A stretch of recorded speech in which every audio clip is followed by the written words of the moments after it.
Good morning students, I am Sadia और आप सबका वेलकम है आपकी फेवरेट क्लास में।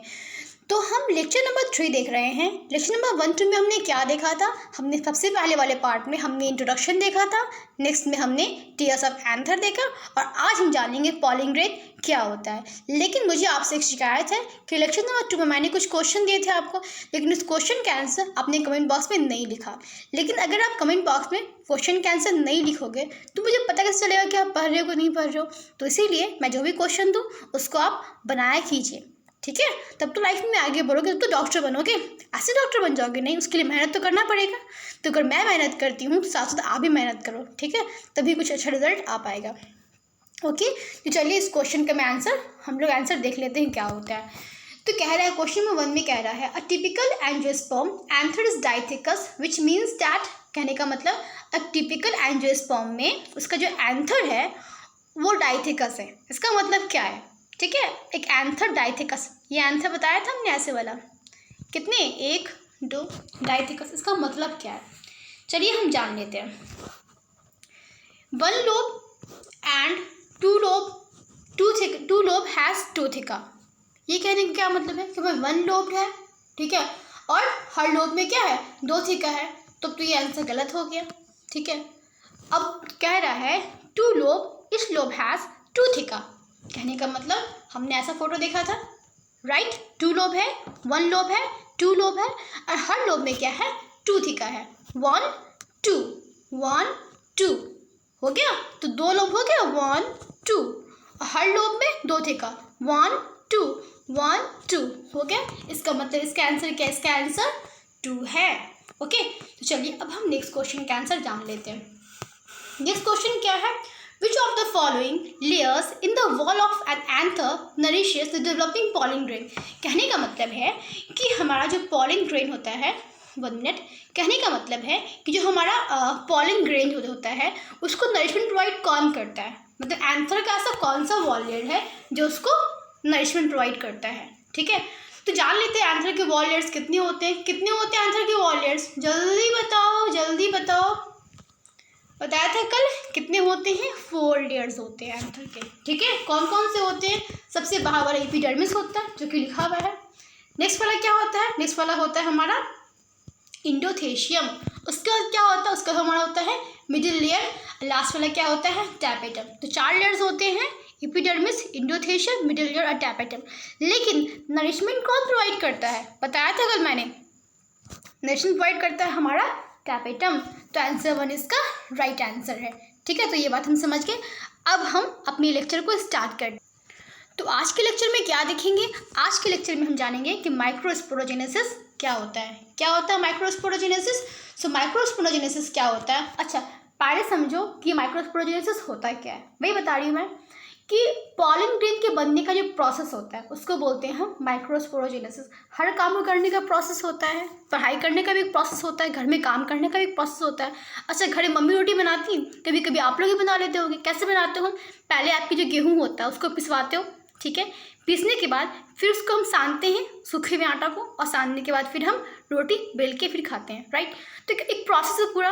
उस तरह से पॉलन ग्रेन बनने का भी एक प्रोसेस होता है जिसको हम बोलते हैं माइक्रोस्पोरोजेनेसिस, ठीक है। तो क्या लिख रहा है? कह रहा है the process of formation of microspore from the pollen mother cell through the meiosis is called microsporogenesis, ठीक है। तो माइक्रोस्पोर की यहाँ बात हो रही है, तो ये माइक्रोस्पोर क्या होता है पहले समझोगे ये क्या होता है। तो क्या होता है, हमारी एनसीईआरटी कहती है कि माइक्रोस्पोर ना पॉलन ग्रेन का साइनोनिम्स होता है, लेकिन ये बात फैक्ट नहीं है, ठीक है। माइक्रोस्पोर क्या होता है? माइक्रोस्पोर पहले डेवलप करके बनता है पॉलन ग्रेन। तो इतना बात समझ लो कि अगर माइक्रोस्पोर नहीं बनेगा तो पॉलन ग्रेन भी नहीं बन पाएगा, ठीक है। और माइक्रोस्पोर को कौन बनाता है? माइक्रोस्पोर को बनाती है इसकी मम्मा, मतलब कि पॉलन मदर सेल। और पॉलन मदर सेल कहाँ पे होता है? ये होता है हमारा माइक्रोस्पोरेंजिया में। अब माइक्रोस्पोरेंजिया क्या होता है ये बात मैं कल आपको बता चुकी थी, आपको बताया था भी, जस्ट हमने ये डायग्राम देखा है, बात किया है। इसके अंदर 4 बॉक्स होते हैं। इस बॉक्स का नाम क्या है? इस बॉक्स का नाम है माइक्रोस्पोरेंजिया। क्या नाम है इसका? इसका नाम है माइक्रोस्पोरेंजिया नाम है इसका। यही माइक्रोस्पोरेंजिया के अंदर क्या होती है? पॉलिन मदर सेल होती है। और वही मदर सेल क्या करती है, पहले करती है मियोसिस, मतलब कि एक सेल 4 सेल में डिवाइड होती है, एक सेल 4 सेल में डिवाइड होती है। हर एक सेल को हम क्या बोलेंगे, मतलब कि ये कौन सी सेल है, इस सेल का नाम है माइक्रोस्पोर मदर सेल। ये डिवाइड करेगी और 4 सेल बनाएगी, और हर एक सेल का नाम क्या होगा, माइक्रोस्पोर। हर सेल का नाम क्या होगा, माइक्रोस्पोर। और फिर यही माइक्रोस्पोर डेवलप करेगा और बड़ा होकर बनाएगा पॉलिन ग्रेन, बड़ा होकर बनाएगा पॉलिन ग्रेन। तो समझ गए ये क्या होता है। अगर नहीं समझ में आया तो रुकिए मैं कल आपको एक फोटोग्राफ दिखाती हूँ। तो हमने कल ये फोटोग्राफ देखा था, राइट। हमने क्या देखा था कि ये हमारा एक मैच्योर एंथर, इसके अंदर ये हमारा माइक्रोस्पोरेंजिया है, ये उसका जूम किया हुआ है, ये एंथर वॉल लेयर है। हमने बात की अभी इसकी, ये अंदर वाला लेयर जो है यहाँ पे, इसको हमने कहा माइक्रोस्पोर मदर सेल। तो माइक्रोस्पोर मदर सेल किसके अंदर होता है, ये होता है माइक्रोस्पोरेंजिया के अंदर, ठीक है। तो यही मदर सेल डिवाइड करता है और बहुत सारे माइक्रोस्पोर का फॉर्मेशन करता है। तो अब आप ये देखिए कि कैसे ये डिवाइड कर रही है। देखिए ये हमारी क्या है, ये हमारी माइक्रोस्पोर मदर सेल है। इसने क्या म्योसिस करके ये 1 से 4 हो गई, मतलब कि ये 2n से ½ n हो गई, मतलब कि डिप्लॉइड से हैप्लॉइड हो गई। अब डिप्लॉइड हैप्लॉइड नहीं पता है आपको, तो आपको मैं जब पढ़ाऊँगी सेल चैप्टर, ठीक है, तो वहाँ मैं बताऊँगी कि ये क्या होता है, ठीक है। क्योंकि ये 11th क्लास का टॉपिक है, तो पहले से आपको ये बात पता होना चाहिए कि डिप्लॉइड हैप्लॉइड क्या होता है। नहीं होता है तो इतना समझ लो कि एक सेल के अंदर क्रोमोसोम नंबर होता है, जो कि डिवाइड करने पे, कौन सा डिवीजन पे, मियोसिस डिवीजन पे इसका क्रोमोसोम नंबर हो जाता है आधा। ये बस इतना समझ लो। और माइटोसिस पे क्रोमोसोम नंबर हो जाता है सेम, वो आधा नहीं होता है, राइट। तो क्या कि इसने किया, मियोसिस किया और इसने 4 माइक्रोस्पोर का फॉर्मेशन कर दिया। देखिए माइक्रोस्पोर है, मियोसिस किया और 4 माइक्रोस्पोर का फॉर्मेशन कर दिया। अब इस माइक्रोस्पोर जो होता है, अभी तो आपको नॉर्मल दिख रहा है कि 4 गोल गोल माइक्रोस्पोर है, लेकिन पता है किस फॉर्म में होता है, ये टेट्राड के फॉर्म में होता है। मतलब चारों माइक्रोस्पोर आपस में सटे हुए होते हैं कैलोस वॉल से। देखिए ये ऐसे राउंड से स्ट्रक्चर होता है, ठीक है, ये ऐसे करके ऐसा कुछ दिखता है हमें। तो माइक्रोस्पोर जब बनता है तो ये 4 भाई बनता है एक साथ, मतलब ये मम्मा ना एक साथ ना 4 बेटों को जन्म देती है, और हर बेटे में ना बड़ा प्यार रहता है, सब आपस में ना चिपका हुआ रहता है ऐसे। तो चिपका हुआ सब है, किससे चिपका होता है, फेविकॉल से नहीं, ये चिपका होता है कैलेस वॉल से। अब ये क्या होता है, इसका फोटोग्राफ है आगे हम देखेंगे। और फिर यही अलग अलग, फिर बाद में क्या होता है, उसमें झगड़ा हो जाता है, ठीक है, बोलता है अब मैं तुम्हारे साथ नहीं रहूँगा, मैं तो बड़ा हो गया, अब मैं अकेले रहूँगा। तो बाद में फिर क्या होता है कि ये अलग अलग हो जाता है और सब अलग अलग डेवलप कर क्या बन जाता है, सब बन जाता है पॉलिन ग्रेन, ठीक है। चलिए क्या लिखा है हम पहले पढ़ लेते हैं। तो क्या लिखा है, these cells of the sporogenous tissue undergo the meiosis from the microsporangium and cluster of the cells. क्या करती है कि जो हमारा जो मदर सेल होती है वो डिवाइड करके 4 माइक्रोस्पोर बनाती है, और जो माइक्रोस्पोर होता है किस फॉर्म में होता है, वो टेट्राड के फॉर्म में होता है, मतलब कि 4 एक साथ ऐसे ऐसे बने होते हैं, हमने बताया था जस्ट अभी, ठीक है। और क्या लिखा हुआ है, each of the sporogenous tissue, हर एक टिश्यू जो होता है has potential to tetrad, has potential to form tetrad. तो हर एक स्पोरोजिनस टिश्यू जो होता है, स्पोरोजिनस टिश्यू का मतलब क्या होता है कि भाई देखो, हमने ये एक स्ट्रक्चर देखा था, जस्ट देखा था हमने ऐसा वाला स्ट्रक्चर, राइट, देखा था हमने ऐसा वाला स्ट्रक्चर, ये हमारा टीएस ऑफ एंथर है। तो इसको हमने कहा था ये माइक्रोस्पोरेंजिया है। तो माइक्रोस्पोरेंजिया के अंदर जो सेल्स होगा, जो टिश्यू होगा, उसको क्या बोलेंगे, उसको बोलेंगे हम स्पोरोजिनस टिश्यू। क्या बोलेंगे हम, स्पोरोजिनस टिश्यू। फिर से सुनो, देखिए ये हमारा क्या है, माइक्रोस्पोरेंजिया है। तो माइक्रोस्पोरेंजिया का टिश्यू क्या हो जाएगा, स्पोरोजिनस टिश्यू। तो कहने का मतलब है, तो ये कह रहा है कि हर सेल्स जो होती हैं, हर जो स्पोरोजिनस टिश्यू होती है, उसकी जो सेल्स होती है, सब में कैपेबिलिटी होती है कि वो मियोसिस कर सके, ठीक है, और एक टेट्राड का और माइक्रोस्पोर का फॉर्मेशन कर सके, ठीक है, सॉरी, टेट्राड का फॉर्मेशन कर सके, ठीक है। तो कहने का मतलब है, so each cell is the microspore mother cell. तो कहने का मतलब क्या है, जितने भी सेल है, मतलब कि जो हमारे ये वाला जो स्ट्रक्चर है, इसके अंदर जितने भी सेल्स हैं, सब कौन से सेल्स हैं, सबके सब कौन से हैं, सबके सब माइक्रोस्पोर मदर सेल है। मतलब माँ क्या करती, माँ बच्चे को जन्म देती है ना, तो उस तरह से यहाँ पे ये माइक्रोस्पोर मदर सेल है, ये अपनी तरह बहुत सारे माइक्रोस्पोर बेटा को जन्म देगी, ठीक है। ऐसी माइक्रोस्पोर मदर सेल को क्या कह दिया, ये स्पोरोजिनस टिश्यू है, मतलब कि स्पोरोजिनस टिश्यू का सेल है। ठीक है, ये हम समझ के बाद अब आप देख रहे हो कि पीएमसी क्या होता है। तो माइक्रोस्पोर मदर सेल को हम पॉलिन मदर सेल भी बोल सकते हैं। क्यों भाई, अब देखो, अब पॉलिन, जैसे आपने कहा कि मैं अभी तो आपने क्या कहा कि जो माइक्रोस्पोर है वो बड़ा होके बनता है पॉलिन ग्रेन। ठीक है, मतलब कि माइक्रोस्पोर मदर सेल ने जन्म दिया माइक्रोस्पोर को, अब ये बड़ा होके बनाएगा, क्या बनाएगा, ये बड़ा होके बनेगा पॉलिन ग्रेन। ठीक है, तो अभी तो ये बच्चा है, तो कहने का मतलब है कि अभी आप छोटे हो, तो अभी आपकी मम्मी तो आपकी मम्मी कहलाएगी ना। बाद में बड़े हो के आप भले डॉक्टर बन जाओ, ठीक है, तो अब आपकी मम्मी क्या कोई और कहलाएंगी, बिल्कुल भी नहीं, कि मम्मा आपकी वही खिलाएंगी ना। तो अगर हम अभी बोल दिए आपको, ठीक है, मान लो आपका नाम चिंटू है, ठीक है, तो अभी बोलेंगे हम चिंटूज़ की मम्मा, ठीक है, बाद में बन जाओगे मिस्टर चिंटू, मतलब नाम क्या आएगी, इज्जत लग जाएगा बड़ा वाला, ठीक है, डॉक्टर चिंटू। ठीक है, तो जैसे अभी आप चिंटू है, बाद में बनेगा डॉक्टर चिंटू, तो उसकी मम्मा तो सेम ही रहेगी ना। तो वैसे ही माइक्रोस्पोर अभी है, बड़ा होकर बन जाएगा पॉलिन ग्रेन, तो मम्मा तो सेम ही रहेगी ना। तो इसीलिए इसको हम पॉलिन मदर सेल या फिर माइक्रोस्पोर मदर सेल दोनों बोल सकते हैं, पीएमसी को। समझ गए। अब हम आगे बढ़ते हैं। क्या लिखा हुआ है, on the maturation and dehydration of an anther the spore dissociate and develop the pollen grain.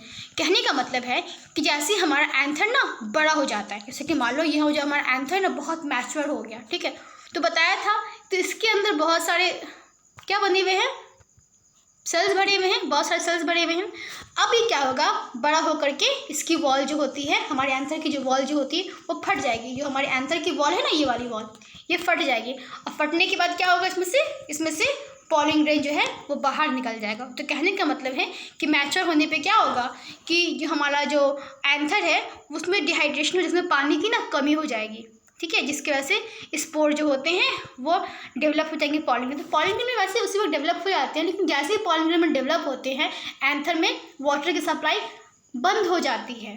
क्यों, ताकि वो पॉलिन ग्रेन थोड़ा सा सूखे, ठीक है, और सूखने के बाद क्या करे, वो एंथर का वॉल फट जाए, और फटने पे क्या हो, पॉलिन ग्रेन बाहर निकल जाए, मतलब राजकुमार बाहर निकल जाए राजकुमार के पास जाने के लिए। तो ये समझ गए। आगे हम देखते हैं, लिखा हुआ है pollen grain release with the dehiscence of anther. तो पॉलिन ग्रेन क्या होगा, कैसे रिलीज होता है, एंथर के वॉल को फटने पे, एंथर के वॉल के फटने पे क्या होता है, पॉलिन ग्रेन रिलीज होता है। इसके फोटोग्राफ कल हम देख चुके थे और कल इसके बारे में हम बात भी कर चुके थे, तो आपको समझ में ये चीज़ आना चाहिए। तो अब हम जान लेते हैं कि पॉलिन ग्रेन क्या होता है, पॉलिन ग्रेन का स्ट्रक्चर क्या होता है। तो अभी आप ध्यान से देखिए, ये ना पॉलिन ग्रेन है, ये है पॉलिन ग्रेन। तो माइक्रोस्पोर बड़ा होकर क्या बन गया, पॉलिन ग्रेन। अब ये पॉलिन ग्रेन दिखता है कैसा, अगर हम ध्यान से देखें तो पॉलिन ग्रेन के ऊपर ना वॉल्स लेयर होती है। सब वॉल लेयर का कुछ ना कुछ नाम है। क्या नाम है, बाहर वाले वॉल लेयर का नाम है इंटाइन, ठीक है, अंदर वाले का नाम है, बाहर वाले का नाम है एक्साइन।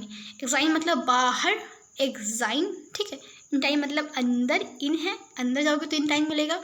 तो इसके पास दो वॉल लेयर होते हैं, एक होता है एक्साइन, अंदर वाला होता है इंटाइन, ठीक है। फिर उसके बाद फिर ये सब इसके लाइन्स हैं। अभी हम इसको अच्छे से समझ लेते हैं, पहले हम इसके बारे में कुछ पढ़ लेते हैं, और डायग्राम तो फिर आगे और भी बहुत सारे हम देखेंगे वहाँ पे फिर। तो pollen grain is the male gametophyte, मतलब पॉलिन ग्रेन कह देगा मेल गैमेटोफाइट। गैमेटोफाइट क्या होता है, वैसा स्ट्रक्चर जो गैमीट्स रखे या फिर जो गैमेट को फॉर्म करे, ठीक है। तो pollen grain is not the gamete, क्योंकि पॉलिन ग्रेन कभी फ्यूज नहीं करता है। पॉलिन ग्रेन के अंदर जो सेल होता है वो नए ऑर्गेनिज्म का फॉर्मेशन करता है, वो नए प्लांट का फॉर्मेशन करता है। तो पॉलिन ग्रेन क्या है, pollen grain is not the gamete. अक्सर लगता है लोगों को कन्फ्यूजन माइंड में रहता है कि पॉलिन ग्रेन गैमीट है, लेकिन नहीं, पॉलिन ग्रेन हमारा क्या है, ये हमारा मेल गैमेटोफाइट है, मतलब कि मेल गैमीट रखने वाला स्ट्रक्चर है, ठीक है। तो ये पॉलिन ग्रेन क्या है, हमारा मेल गैमेटोफाइट है। स्फेरिकल इन शेप, अभी देखा स्फेरिकल शेप का होता है। और क्या लिखा हुआ है, have two wall layer, outer exine, inner intine. तो अभी जस्ट देखा आपने कि हमारा पॉलिन ग्रेन, इसके ऊपर दो लेयर रहता है, बाहर वाले को एक्साइन बोलते हैं, अंदर वाले को इंटाइन बोलते हैं, ठीक है। लिखा हुआ है exine is made up of sporopollenin. Exine किसका बना है, ये बना हुआ है स्पोरोपोलिनिन का बना हुआ है।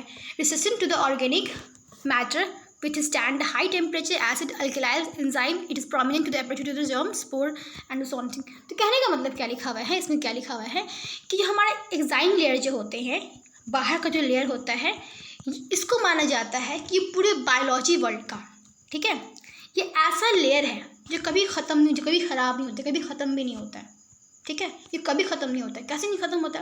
कि आपने सुना होगा कि हमें पॉलन ग्रेन का हमें ये मिलता है, फॉसिल्स मिलता है, बिल्कुल सही बात है, हमें पॉलन ग्रेन के फॉसिल्स मिलते हैं।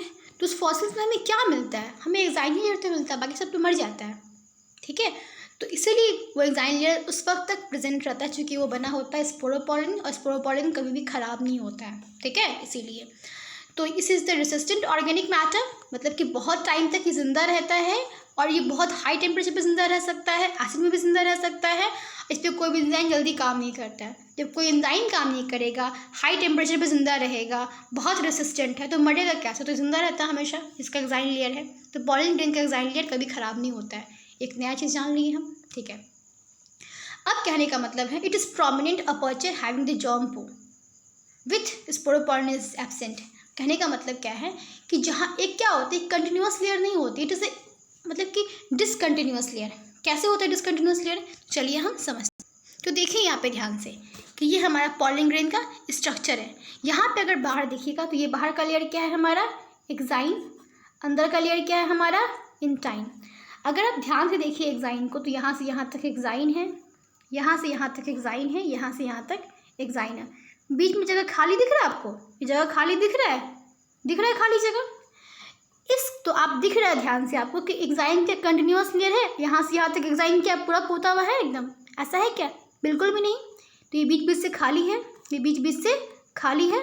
तो कहने का मतलब एग्जाइम डिसकंटिन्यूस लेयर होता है। बात प्रूफ हो गई। अब हम समझते हैं इंटाइन। इसके जस्ट अंदर वाला लेयर कौन सा है? ये हमारा अंदर वाला, ये क्या है हमारा, इंटाइन। तो इंटाइन हमारा कंटिन्यूस लेयर है। अब बात ये आता है कि यहाँ पे एक खाली जगह क्यों बनाया गया है? कोई काम था क्या? बिल्कुल काम है यहाँ पे।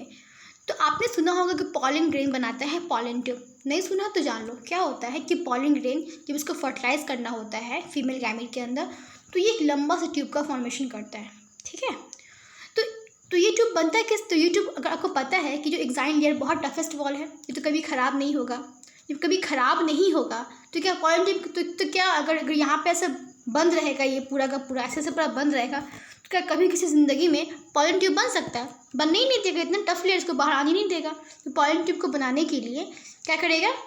इसीलिए यहाँ पे थोड़ा थोड़ा एग्जाइम लेयर कहीं कहीं पे गायब होता है, ताकि हमारा अंदर का जो इंटाइन लेयर है ये खुद को डेवलप करके पॉलन ट्यूब का फॉर्मेशन कर सके। अब पॉलन ट्यूब बनेगा तब तो फर्टिलाइजेशन होगा। तो इसीलिए हमारा एग्जाइम लेयर क्या होता है? डिसकंटिन्यूस होता है। तो आपको क्यों का जवाब मिल रहा है कि क्यों होता है, राइट। चलिए अब हम बैक टू द टॉपिक। तो देखिए यहाँ पे क्या लिखा हुआ है। अब समझ में आ गया कि ये जर्म पोर क्या है। बेसिकली द जर्म पोर, जहाँ पे क्या होता है, इसमें कुछ अपर्चर होते हैं, इसमें कुछ खाली स्ट्रक्चर होता है जिसको हम जर्म पोर बोलते हैं। मतलब वो जो हमारा पोर था ना एग्जाइम के आसपास, जगह खाली खाली बचा हुआ था, उसको हम जर्म पोर कहेंगे, ठीक है, जहाँ पे स्पोरोपोलिन एब्सेंट होता है। बिल्कुल सही बात है। अगर स्पोरोपोलिन प्रेजेंट रहेगा तब तो फिर यहाँ पे पॉलन ट्यूब बन ही नहीं पाएगा। पॉलन ट्यूब बनेगा नहीं तो फर्टिलाइजेशन कैसा होगा? दिक्कत हो जाएगी। इसीलिए यहाँ पे क्या होता है, यहाँ पे खाली जगह होता है, उसको हम जर्म पोर बोलते हैं, ठीक है। अब कह रहा है इंटाइन क्या होता है कि देखो इंटाइन ज़्यादा थिन लेयर होता है, जैसे कि वो जबकि वो थिक होता है, मतलब इससे तो मोटा ही होता है ना एग्जाइम, ठीक है। तो ये थिन होता है, कंटिन्यूस लेयर होता है, लगातार लेयर होता है, और बना हुआ होता है सेलुलोज का और पेक्टिन का बना हुआ होता है। अब क्या लिखा हुआ ज़रा हम पढ़ते हैं इसको ध्यान से। लिखा हुआ है पॉलन ग्रेन क्या है, the pollen grain cytoplasm is surrounded by the plasma membrane, ठीक है। तो पॉलन ग्रेन साइटोप्लाज्म जो होता है ये प्लाज्मा मेम्ब्रेन से कवर किया हुआ होता है। जो पॉलन ग्रेन होता है इसमें दो तरह के सेल्स होते हैं, एक होता है वेजिटेटिव सेल, एक होता है जनरेटिव सेल। इसको समझने के लिए सबसे पहले हमें इसका डायग्राम देखना पड़ेगा। तो यहाँ पे हम डायग्राम देख रहे हैं, यहाँ पे देख रहे हैं इस पॉलन ग्रेन के अंदर दो तरह के सेल्स होते हैं। कितने तरह के सेल्स होते हैं? तो दो तरह के सेल्स होते हैं। एक होता है हमारा ट्यूब सेल, ट्यूब सेल का एक और नाम है वेजिटेटिव सेल। क्या बोलते हैं इसको हम? ट्यूब सेल को हम वेजिटेटिव सेल भी बोलते हैं। और इसके अंदर एक और सेल है, इसका नाम है जनरेटिव सेल। तो एक पॉलिन ग्रेन के अंदर दो तरह का सेल होता है, एक होता है ट्यूब सेल जिसको हम बोलते हैं वेजिटेटिव सेल, एक होता है जनरेटिव सेल। तो देखिए, तो कह रहा है कि वेजिटेटिव सेल जो होता है ये बिगर होता है, अबेंडेंट फूड होता है। कहने का मतलब अभी जस्ट देखा आपने कि वेजिटेटिव सेल को हमने कहा था ट्यूब सेल, वहाँ पे लिखा हुआ था कि साइज में बड़ा होता है और इसमें फूड स्टोर होता है अच्छे अमाउंट में, लार्ज इरेगुलर न्यूक्लियस, इसमें न्यूक्लियस भी होती है बड़ी सी, सब आपने देखा जस्ट अभी। जनरेटिव सेल ये स्मॉल होता है, स्पिंडल शेप का होता है, मतलब डमरू शेप का होता है, विद डेंस साइटोप्लाज्म। साइटोप्लाज्म काफ़ी ज़्यादा होता है, अंदर अच्छा होता है, इसके अंदर न्यूक्लियस भी होते हैं, float in the vegetative cell cytoplasm. और ये वेजिटेटिव सेल का साइटोप्लाज्म पूरे में तैरता रहता है। ये बात प्रूफ कैसे होगा? ये बात अभी जस्ट प्रूफ हुआ है, लेकिन हम फिर से इसका फोटोग्राफ देखते हैं। क्या देखा हमने? जस्ट देखा, देखिए ये ट्यूब सेल है, बड़ी सी है, जनरेटिव सेल छोटी सी है। इसके पास इरेगुलर शेप का, मतलब कुछ परफेक्ट शेप नहीं है, इसके न्यूक्लियस का है, बिल्कुल नहीं है यहाँ पे। अब देखिए जनरेटिव सेल की न्यूक्लियस है। फिर इसने एक और लाइन क्या कहा कि जो हमारी जनरेटिव सेल होती है ये वेजिटेटिव सेल के साइटोप्लाज्म में तैरती रहती है। देखिए तो यहाँ पे ये हमारा जो ट्यूब सेल है कितनी बड़ी है, जनरेटिव सेल कितनी छोटी है, दिख रहा है आपको? तो ये बात हम समझ गए जो हम यहाँ पे पढ़ रहे थे, ठीक है। लिखा हुआ 60% species pollen grain 2 cell structure, where the 40% having the 3 cell structure, 3 cell generative cell divided mitochondria to the male gametes। ये समझ में आया? अभी हम समझते हैं ये क्या बोलना चाह रहे हैं, लेकिन इसको समझने से पहले हम एक डायग्राम देख लेते हैं पहली बार। तो इस डायग्राम को हम देख लेते हैं, ये डायग्राम हमारे लिए बहुत इंपॉर्टेंट है। देखिए हमने कहा था, क्या कहा था कि जो हमारी माइक्रोस्पोर होती है ये पहले टेट्राड फॉर्म में होता है। ये टेट्राड फॉर्म में आपस में चिपका होता है, जैसे फेविकॉल का चिपका होता है आपस में सामान से चिपकाता है ना, वैसे यहाँ पे कैलेज जो होता है इस चारों माइक्रोस्पोर को चिपका के रखता है। बाद में फिर ये अलग अलग हो जाता है, ये हमारा माइक्रोस्पोर है। ये माइक्रोस्पोर डेवलप हो रहा है, डेवलप करके बना दिया पॉलिन ग्रेन। इस पॉलिन ग्रेन के अंदर दो तरह का सेल होता है, जनरेटिव सेल, वेजिटेटिव सेल, ये सब हम देख चुके हैं, ठीक है। तो अभी हमने जस्ट एक लाइन पढ़ा था कि 60% साइटोप्लाज्म, मतलब कि जो पॉलिन ग्रेन होता है उसके अंदर 2 जनरेटिव सेल का फॉर्मेशन होता है बाद में, ठीक है। और कभी कभी पॉलिन की फर्टिलाइजेशन होने से पहले बन जाता है। नहीं समझ में आ रहा? चलिए इस लाइन को हम दोबारा पढ़ लेते हैं। देखिए क्या लिखा हुआ है, देखिए लिखा हुआ है कि 60% स्पेसीज में क्या होता है कि 2 सेल स्ट्रक्चर होता है, ठीक है, पॉलिन ग्रेन का। देखा भी हमने, एक पॉलिन ग्रेन है, इसके अंदर एक वेजिटेटिव सेल है और एक जनरेटिव सेल है।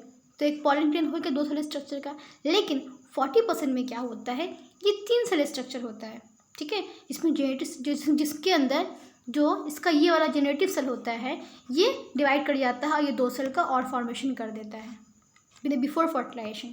ये बात लिखा नहीं, लेकिन मैं बता रही हूँ फर्टिलाइजेशन होने से पहले और बेसिकली पॉलिनेशन होने से पहले ये काम कर लेता है 40% स्पेशीज, लेकिन 40% स्पेशीज जो होता है ये पॉलिनेशन होने के बाद ये काम करता है। चलिए आपको इस चीज़ को मैं डायग्राम के थ्रू समझाती हूँ। देखिए इसमें हम क्या देख रहे हैं कि यहाँ पे हमारे पास ये हमारा पॉलिन ग्रेन है, इसके अंदर 2 तरह के सेल्स हैं। एक हमारा है, क्या लिखा हुआ है देखिए, ट्यूब न्यूक्लियस, मतलब कि जनरेटिव वेजिटेटिव सेल के न्यूक्लियस की बात कर रहा है, मतलब कि ये वेजिटेटिव सेल की बात कर रहा है, ठीक है। तो इसके अंदर एक और सेल है जनरेटिव सेल, दिख रहा है आपको। ये जनरेटिव सेल क्या करेगा, ये खुद को जैसे ही ये पहुंचेगा स्टिग्मा तक, जैसे ये फीमेल के बॉडी पास पहुंचेगा वैसे ये 2 गैमेट का फॉर्मेशन करेगा। मतलब जनरेटिव सेल क्या करेगा, ये डिवाइड करेगा, डिवाइड करके ये 2 सेल का फॉर्मेशन करेगा, दिख रहा है, ये 2 सेल का फॉर्मेशन करेगा।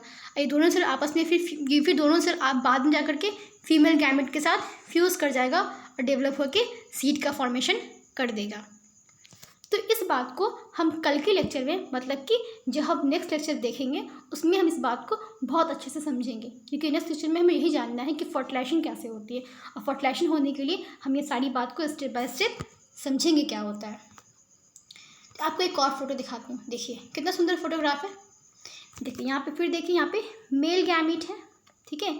यहाँ पे क्या होता है, जेनेटिक सेल क्या करता है, 2 स्पर्म सेल का फॉर्मेशन करता है, मतलब कि जेनेटिक सेल डिवाइड करता है और 2 सेल और का फॉर्मेशन करता है। देखिए इसने दो स्पर्म सेल का फॉर्मेशन किया है। किसने फॉर्मेशन किया है?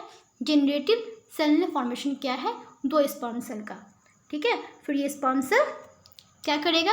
जाएगा और फीमेल रिप्रोडक्टिव पार्ट्स, और फिर ये जाकर के फीमेल गैमीट से फ्यूज़ कर जाएगा, ठीक है। तो इस तरह से ये काम होता है, और कल इसको हम और अच्छे से देखेंगे। ये बात को हम जान चुके थे। तो इस लेक्चर में आज हमने बहुत सारी इंपॉर्टेंट चीज़ों को देखा। हमने लास्ट क्वेश्चन को हमने कंप्लीट किया। उसके बाद फिर हमने क्या देखा? हमने देखा कि टीयर्स ऑफ एंथर में क्या था। फिर हमने पॉलन ग्रेन फॉर्मेशन कैसे होता है ये देखा। फिर पॉलन ग्रेन क्या होता है, ये सब बात को हमने देख लिया है। सो थैंक यू, और नेक्स्ट लेक्चर में हम जानेंगे। और आप लोग प्लीज़ जो मैं क्वेश्चन देती हूँ उसको आप लोग कमेंट बॉक्स में उसका आंसर किया कीजिए, और जितना हो सके इस वीडियो को आप लोग शेयर कीजिए, क्योंकि हर बच्चों को समझने का और बायोलॉजी पढ़ने का पूरा अधिकार है। तो सबको उसे शेयर कीजिए। मुझे बहुत अच्छा लगेगा अगर आप शेयर करेंगे। तो अच्छा लगा है तो लाइक कीजिए, और आपको मेरी वीडियोस कैसे लगते हैं कमेंट बॉक्स में करके बताइए। और जो चीज़ समझ में नहीं आता आप वो भी कमेंट कीजिए कि मैम मुझे ये बात समझ में नहीं आती है। Thank you.